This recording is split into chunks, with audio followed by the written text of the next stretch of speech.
Buenas noches, bienvenidos a Sala de Prensa. Mi nombre es Angie Camacho y durante estos 30 minutos estaremos hablando acerca de la decisión tomada por el presidente Gustavo Petro en las últimas horas, donde dice, y puntualmente abro comillas, se cierra un proceso de paz con sangre, con referencia a la negociación que ya completa 2 años con el Gobierno Nacional y el ELN, y el posterior comunicado de la delegación del Gobierno Nacional en la mesa de negociaciones, donde por el contrario habla de la suspensión de los diálogos. Todo esto en un clima de tensión, de alguna manera particularmente en el departamento de Arauca, tras esa escalada terrorista de las últimas horas, donde el ELN, a través de varios cilindros bombas, atacó una base militar, dejando como saldo 29 militares heridos y 2 más que infortunadamente perdieron la vida.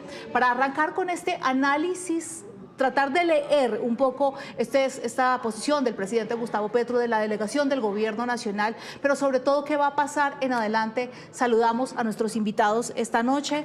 La primera de ellas, Alejandra Villamizar, periodista, analista política y exnegociadora precisamente en el proceso del ELN para el año 2016-2017. Alejandra, buenas noches y gracias por aceptar este contacto.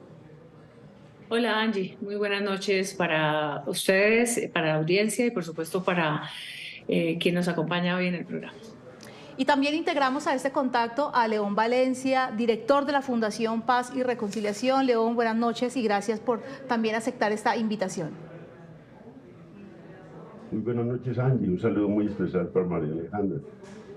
Gracias. Bueno, yo quiero que arranquemos esto haciendo un poco de contexto en la decisión que se toma el día de ayer, y es el rompimiento, así se leyó en primera instancia, de esta mesa de diálogo que, como les digo, completa ya 2 años, pero durante estos 5 meses ha estado completamente paralizada, esto por cuenta, digamos, como alguna de las razones o las motivaciones, un diálogo paralelo del gobierno, la delegación del gobierno, particularmente de Oti Patiño, con un frente en el departamento de Nariño, pero también tras una serie de hechos que ya antecedían y tiene que ver con ataques a varios oleoductos, a estaciones de policía, algunos militares que días atrás habían perdido la vida en el departamento de Arauca, y hoy se toma esta decisión.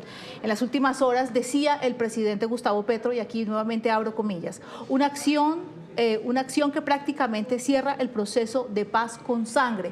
Y hasta ese momento la lectura que hacíamos era que de alguna manera este proceso terminaba o llegaba a su fin. Pero hace algunas horas la delegación del Gobierno Nacional en la mesa, a través de un comunicado, después de rechazar los hechos y acompañar a las víctimas, y aquí también quiero ser exactamente textual, dice: durante esta mesa el gobierno ha hecho llegar al ELN múltiples propuestas. Hoy el proceso de diálogo queda suspendido. Su viabilidad está severamente lesionada y su continuidad solo puede ser recuperada con una manifestación inequívoca de voluntad de paz del ELN.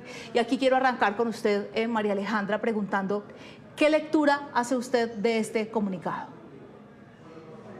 Es un gobierno más en el que el proceso del ELN, con el ELN, queda suspendido. Esa palabra se ha utilizado casi que desde 1998, que tenga yo memoria de estos procesos y de estar haciendo ese seguimiento y descubrimiento. Siempre queda suspendido durante un gobierno para pasar al siguiente. En este caso se está dando a los 2 años de gobierno. Sin embargo, hay un hecho que es también recurrente, que es un hecho de la confrontación armada. Es decir, el ELN acude en algún momento uno de sus frentes, como en este caso el de Arauca, que en el último congreso del ELN tomó la decisión de dejar como comandante militar al famoso comandante Pablito, que está en esa zona del país, al frente de los temas militares y ya en propiedad. Se había hablado mucho de esta posibilidad siempre que se hablaba de Arauca, de que Pablito, alias Pablito, estuviera siempre como en disidencia con la mesa. Pero ese congreso del ELN marca una buena parte de la línea de lo que puede estar sucediendo al interior de ese grupo guerrillero, y hay documentos que pueden dar fe, digamos, de la insistencia que hace el ELN de mantenerse en las armas. de mantener la lucha armada. Ese es el principal escollo que tiene un proceso con el ELN y que ha tenido durante todos los gobiernos en los que ha pasado exactamente lo mismo. Se avanza en una mesa, se mantiene una mesa, la mesa es de por sí ese escenario político que le da viabilidad y que le da vigencia a esa organización armada que tiene ya más de 60 años, pero luego en el momento de abordar una agenda y de llegar al punto definitivo que tiene que ver con las víctimas, con el secuestro y en este caso, por supuesto, con el fondo de la dejación de las armas y con las acciones armadas como la que tenemos que lamentar y que hemos visto con tristeza otra vez en Arauca, pues vuelve entonces a quedar en tablas este escenario político con el ELN. Podría uno decir, pero dejémoslo para más adelante, que hay un telón aún más de fondo que es lo que está pasando en Venezuela.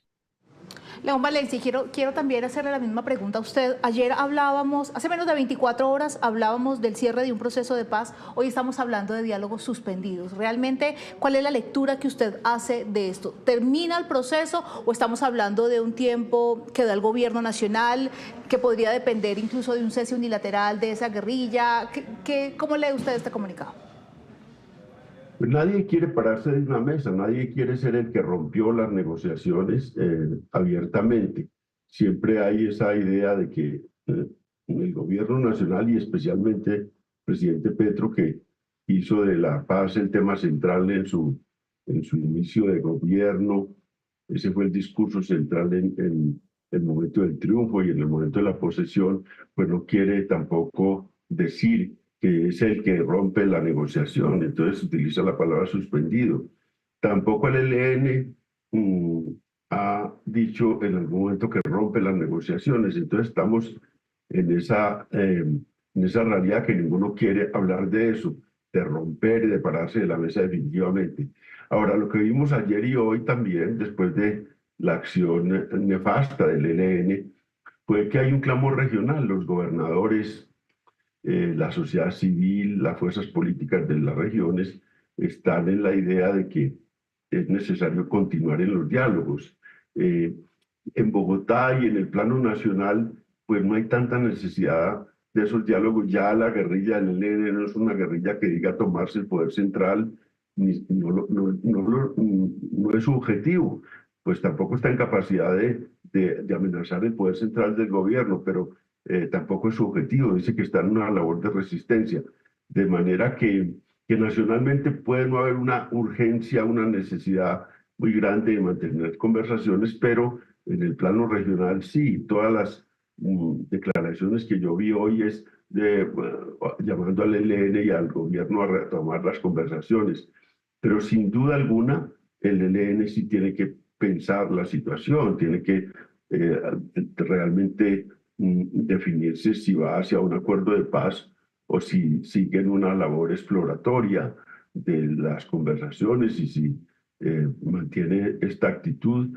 Y es que una paz, Angie, de verdad una paz, y yo que fui parte de negociaciones de paz, una paz depende en 80% de una guerrilla, no depende del gobierno nacional. ¿Por qué? Porque es la guerrilla la que toma la decisión de ir o no ir a la paz. Y de meterse en la vida civil. Ya no conquistó por la vía de las armas lo que eran los propósitos iniciales con que se fundó, hacer una revolución, transformar las estructuras de fondo del Estado. Ya no hizo eso por la vía armada porque no alcanzó a hacer eso con su fuerza armada y con su triunfo militar. Y entonces tiene que definir si va haciendo acuerdos parciales sobre sus reivindicaciones, pero si piensa que puede hacer también las transformaciones profundas del país con una negociación sin haber ganado la guerra, pues es una cosa que de verdad es absurda, porque eso no va a ocurrir.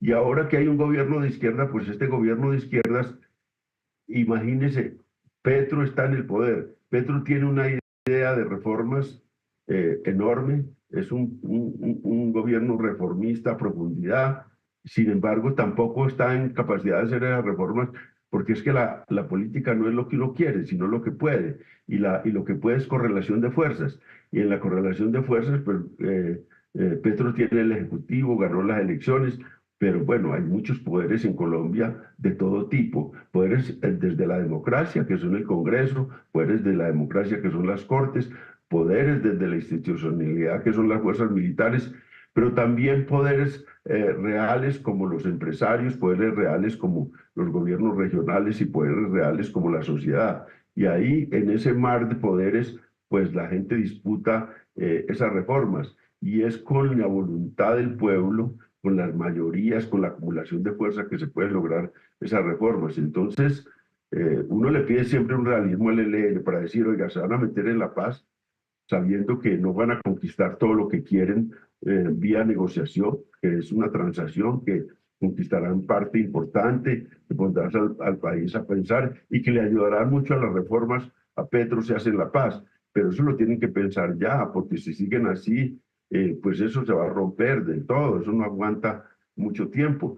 El gobierno ha hecho un gesto de suspender las negociaciones en vez de decir rompemos las negociaciones. Me imagino que eso hoy, Angie, debió ser un juego muy grande de discusiones porque, bueno, el esfuerzo de Iván Cepeda, el esfuerzo de Vera Grave por mantener esa negociación ha sido muy grande. Yo les mando un abrazo solidario porque es una gente que ha tenido una paciencia enorme con la guerrilla y también al interior del gobierno. Es que eso no es fácil, mantener una negociación y mantener una mesa. Yo el esfuerzo de esos dos personajes y toda la mesa de negociación del gobierno con el gobierno, con el ELN, y siempre siento como una especie de solidaridad con ellos por todo lo que hacen para mantener esa mesa a pesar de los avatares y de las dificultades. Y precisamente, León, como usted lo menciona, sí fueron horas decisivas porque luego de la visita más temprano del presidente al hospital militar, a visitar los militares heridos, el mandatario sostuvo una serie de contactos, tanto nacionales como internacionales. Internacionales, justamente hablando con representantes de los países garantes, sostuvo comunicación con representantes de Venezuela, de Cuba, México, pero un poco preguntando sobre cómo se ve la negociación desde afuera, un poco cuál es la opinión de estos países que han apoyado durante 2 años este proceso, digamos, en el marco de la paz total. Comunicaciones internas, reunido con Noti Patiño, con Vera Grave, Iván Cepeda, y un poco la pregunta que quiero hacer, porque evidentemente la delegación ha intentado que el diálogo no termine, se suspenda y tras un gesto de buena voluntad de la guerrilla del ELN. ¿Cómo lograr que una negociación que muchos califican que está herida de muerte pueda recuperar el camino, recuperar la confianza? Hoy hablamos sin duda de la negociación más importante para el gobierno nacional. ¿Cómo recuperar la confianza? ¿Eso es posible? ¿Eso es viable a 2 años de terminar el gobierno del presidente Gustavo Petro? María Alejandra. Que por el momento el proceso va a quedar suspendido. Yo creo que la suspensión no es corta, ya usted lo mencionaba, la mesa lleva paralizada unos meses y básicamente es porque se hace fácil imaginar que este ataque va a simbolizar lo que en otros procesos ha sido, en el caso, por ejemplo, de la suspensión que había en el gobierno Duque y que echó abajo cualquier posibilidad de mesa con el ELN, que fue el ataque en la escuela de policía General Santander. Estos hechos dejan una huella muy profunda, pero sobre todo, ¿para qué continuar con el proceso en una agenda que es bastante compleja de concretar cuando el ELN tiene otro propósito? Es que la discusión, y yo entiendo, por supuesto, y soy partidaria de las mesas de negociación en cualquier caso para poder e intentar solucionar un conflicto como este, pero el ELN tiene una complejidad muy grande para definirse en la dejación de las armas y en ir en el camino a la dejación de las armas. Por supuesto que la paz no es solamente la dejación de las armas, pero es que ya hay tiempo de madurez en un conflicto armado que ha cambiado y que se ha transformado, en una comunidad internacional que ha acompañado a Colombia, por supuesto, con los países garantes, con Naciones Unidas, con una misión de verificación que ha ampliado su mandato para acompañar este proceso con el ELN. Toda la voluntad de los gobiernos siempre se lanza allí porque de alguna manera se ha esperado que brille en algún momento la luz con este proceso del ELN y se consolide la posibilidad de una verdadera paz. Pero el ELN está en otra cosa. Es que la dificultad de esto es que mantener la mesa por mantener la mesa solo le sirve al ELN. El Estado colombiano y el gobierno del presidente Gustavo Petro, además, que había pensado que iba a tener unas coincidencias en cuanto al desarrollo regional, en cuanto a los temas humanitarios, ha encontrado un ELN que está pensando en postergar su lucha armada de alguna manera, por ejemplo, con la retaguardia de lo de Venezuela. Eso hay que decirlo con todas las letras. El ELN está en otra cosa. Y al estar en otra cosa, para pensar en las fronteras y para pensar en una lucha guerrillera insurgente que espere solamente la caída del capitalismo, como lo han dicho ellos ahora, porque ya viene en decadencia, un proceso de largo aliento, que lo están diciendo desde hace 40 años, pues si hoy día no hay madurez suficiente desde la política, desde la gente que quiere que sea considerado político el ELN, pues es muy difícil avanzar en una negociación, en una mesa que es en esencia hacer política y encontrar los caminos de entendimiento para llegar a una paz de consolidación en los territorios. Lo que vemos hoy en los territorios está muy lejos de consolidar una voluntad de paz por parte del ELN. No va a haber un gesto. ¿Qué es el gesto que pueden hacer después de lo que hicieron en Arauca? ¿Cuál es el gesto? Salir a decir, el ELN ha sido experto siempre en decir, después de esto, primero es una operación armada, segundo fue una operación legítima, tercero no sé qué. Ellos siempre lo dicen, lo están diciendo ellos, no lo estoy diciendo yo. Seguramente que lo van a justificar dentro de la confrontación armada que sostiene con el Estado colombiano. Pero de alguna manera los tiempos para esos ataques, los tiempos para continuar en este debate de lenguaje, si se quiere, propio de una negociación política, se están agotando, se agotaron de alguna manera cuando se hizo el acuerdo de paz con las FARC. El acuerdo de paz con las FARC era un gran acuerdo y debió haber sido, y en eso se equivocó el presidente Juan Manuel Santos y su equipo de gobierno, yo hice parte de ese gobierno, y se equivocó porque ha debido incluir desde el minuto uno al ELN en esos esfuerzos de paz. La estrategia fue diferente y se pensaba que teníamos que avanzar con FARC y no avanzar con el ELN, y el ELN se quedó rezagado. También porque es una agenda totalmente diferente. Es una agenda difícil de asir, de entender, de negociar. Aquí no estamos esperando unas curules para el ELN, una participación política. No estamos esperando la transformación en un partido político. Estamos esperando que el ELN considere suficiente las transformaciones regionales por parte del Estado para que la gente viva en unas determinadas condiciones. Entonces son asuntos que se han empezado a volver muy complejos dentro de una retórica, además de lenguaje muy difícil, que mantiene vivo la comandancia del ELN y que a todas luces es más complicado para un gobierno de izquierda que está planteando hacer esas reformas, pero que no puede permitir que esas reformas sean presionadas a punta de armas y a punta de fusiles y a punta de bombas. Entonces, estamos en un punto que a mí me parece que va a ser muy complicado, pero también hay que decirlo con toda la salvedad, los procesos de paz se reconstruyen. Y muchas veces es posible que haya caminos de reconstrucción de una mesa. El propósito sería clave entender es para qué, en qué términos y en qué tiempos. La sociedad colombiana siempre pide tiempo, la paz no tiene tiempos, pero en casos de esta presión y de esta especie de chantaje permanente del ELN, que es absolutamente reiterativo lo que hace, pues me parece que al presidente Petro no le va a quedar mucho aire para sostenerlo.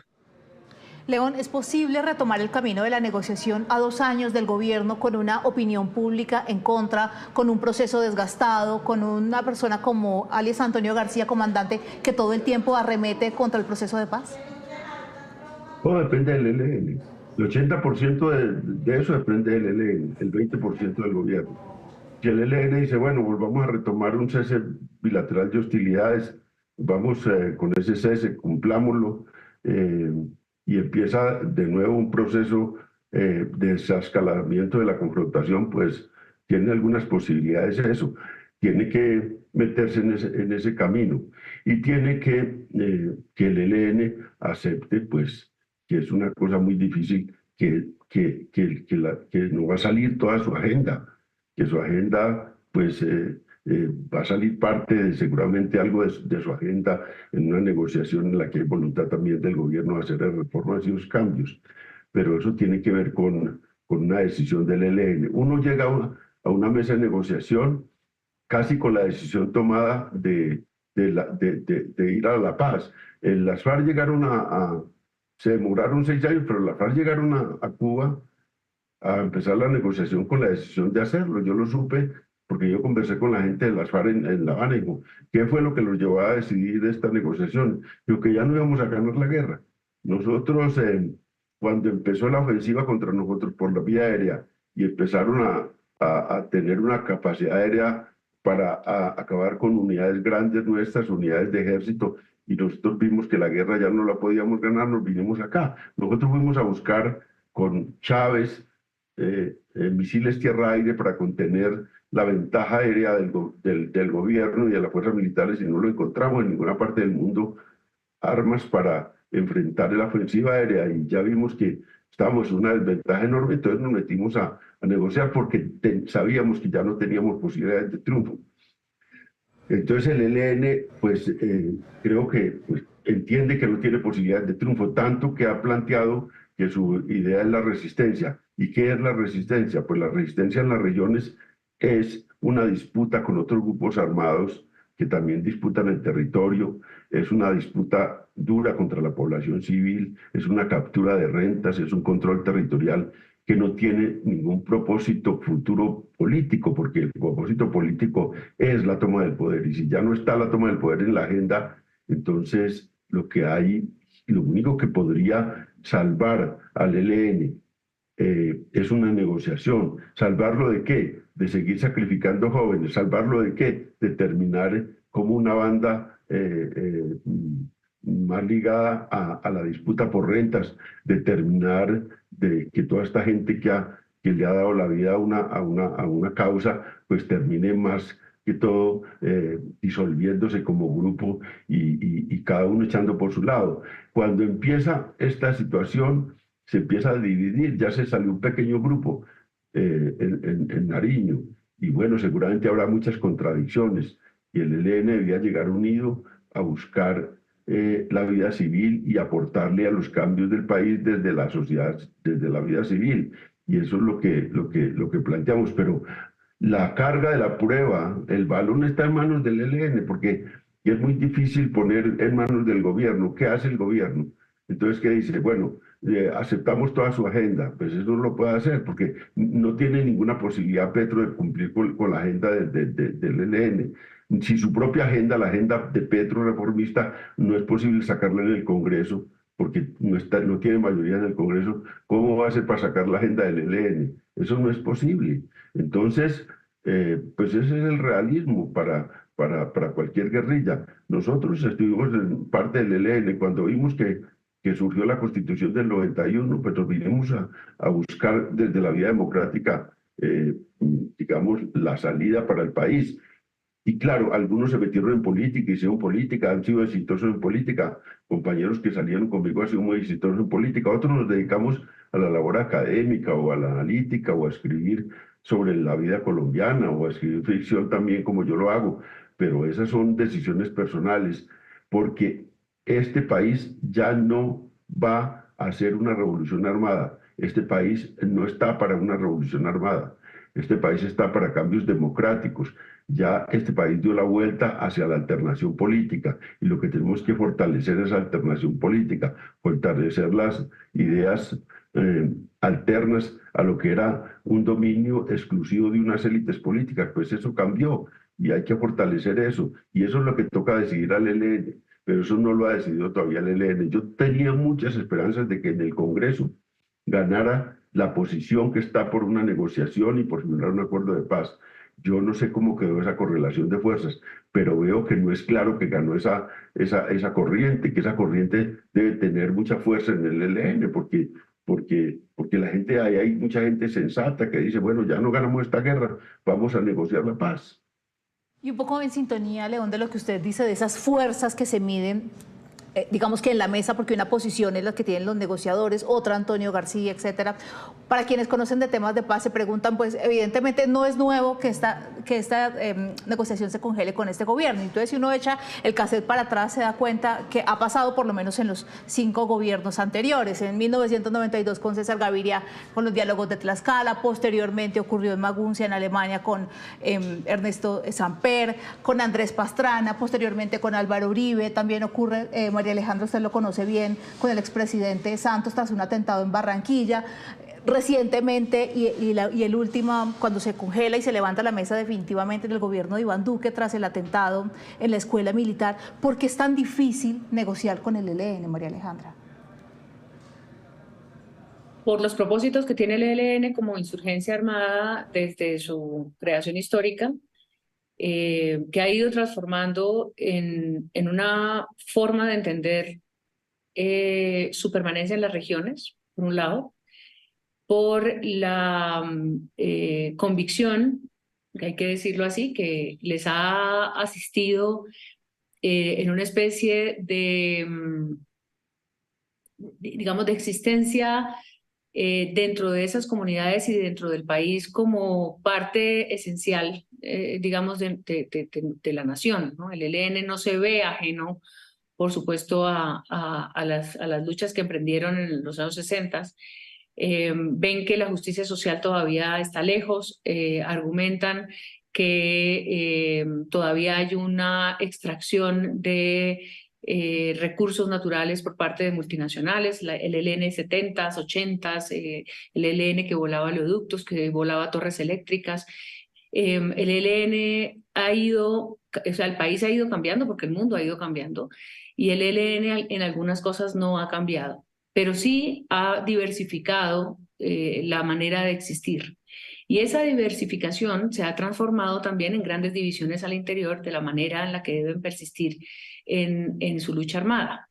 Por un lado, porque han entrado en economías ilícitas de diferentes sectores, es decir, están en la minería con toda, tienen platino, oro, están en lugares estratégicos donde están, por supuesto, también el tema de los hidrocarburos, pero en la frontera, yo insisto en esto de Venezuela porque hoy es fundamental entender la contradicción que tiene el ELN de estar en una mesa de paz en Colombia, pero pensando ser la retaguardia de una revolución. Ellos todavía creen que si Donald Trump, por ejemplo, llega a su segundo mandato, como pasó con el primer mandato, hay que estar preparados para atender a la revolución venezolana, es decir, para ayudarle a la revolución bolivariana. Ya no están pensando en una paz exclusivamente colombiana, sino en la transformación, digamos, de un vecindario latinoamericano. Es decir, se ha ido volviendo muy complejo esto de ser ELN. Me imagino que para la discusión interna, lo más lejos que aparentemente está es consolidar un proceso de paz.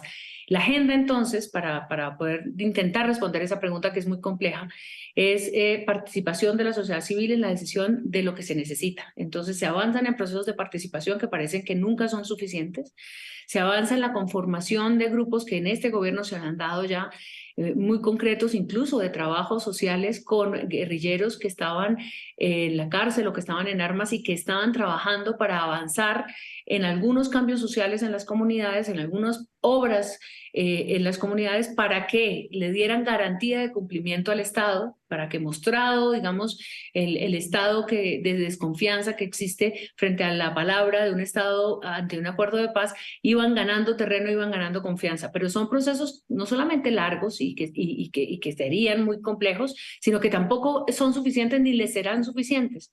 Yo creo que se han metido ellos en un problema tan dialéctico también y tan conceptual que en últimas están atrapados en la guerra y no logran soltar los amarres de la guerra. ¿Está pensando Antonio García de verdad, en que hay que esperar la decadencia del capitalismo que ya viene, que ya se acerca para dejar las armas?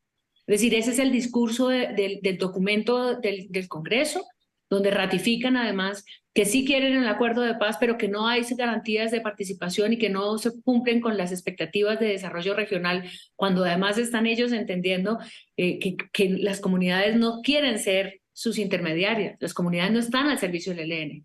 1000 veces les han dicho a las comunidades, saben que no negocien por nosotros, no hablen por nosotros. Entonces ese modelo de negociación es muy difícil porque no es el Estado diciendo podemos abrir el espacio democrático para que participen en política. El ELN no va a dejar toda la infraestructura que hoy día tiene por unas curules en el Congreso ni por convertirse en un partido político, que es en últimas una esencia muy importante para encontrar un proceso, digamos, continuo o la fase que continúa una lucha armada.